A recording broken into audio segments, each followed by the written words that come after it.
does the greatest engineering achievement of a generation simply disappear? On a freezing night in 1912, this unsinkable ship vanished into the Atlantic Ocean. In April of that year, the Titanic was the undisputed king of the sea.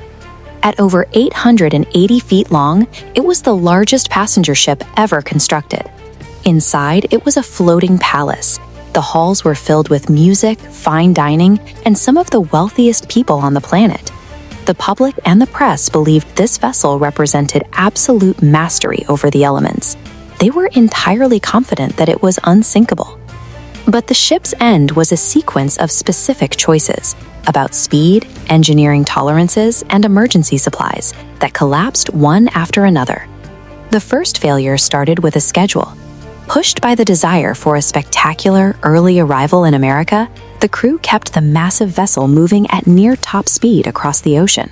Throughout the journey, the radio room received multiple telegraph warnings from other ships about dangerous ice fields directly ahead. Despite the obvious threat, leadership stayed the course. When lookouts finally spotted the massive shadow in the late hours of April 14th, that velocity became fatal. You cannot steer tens of thousands of tons of steel out of the way in time when it is tearing through the water that quickly. The iceberg scraped the starboard side. The impact was some side above deck that many passengers barely felt a shudder. By prioritizing the schedule over maritime caution, the command crew stripped away their only safety margin, leaving the physical structure to absorb a catastrophic mistake. While the first-class lounges remained completely calm, a violently different reality was unfolding below the waterline. This cross-section shows the core of Titanic's safety system, a series of watertight compartments.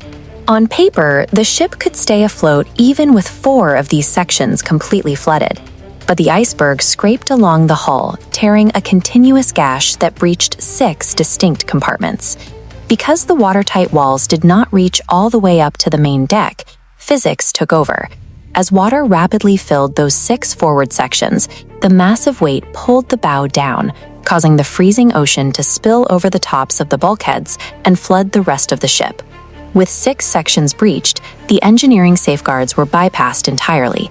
The Titanic ceased to be a functioning ship and became a sinking weight bound by the laws of gravity. Even as the structural integrity failed, the massive loss of life was sealed by a final oversight on the top deck. The designers prioritized open deck space over survival gear, legally equipping the vessel with only enough lifeboat seats for about half the people on board. In the resulting confusion, crew members lacked a clear evacuation plan. Panic set in, and several of the first lifeboats were lowered into the water half-empty, stranding hundreds of people on deck. The breached hull guaranteed the ship would sink to the ocean floor. The missing lifeboats guaranteed thousands of people would go down with it. In the early hours of April 15th, the extreme angle snapped the hull in half. As the musicians played their final notes, the vessel broke apart and disappeared beneath the surface. The freezing Atlantic waters offered almost zero chance of survival. More than 1,500 men, women, and children died that night. In the months following the tragedy, global maritime laws were rewritten to mandate lifeboats for every soul on board and constant radio monitoring, an admission that no amount of steel could replace basic safety precautions. Today, the wreckage sits in total darkness, 2.5 miles below the surface. It remains a permanent warning that no matter how advanced our creations become, we are always vulnerable to our own overconfidence.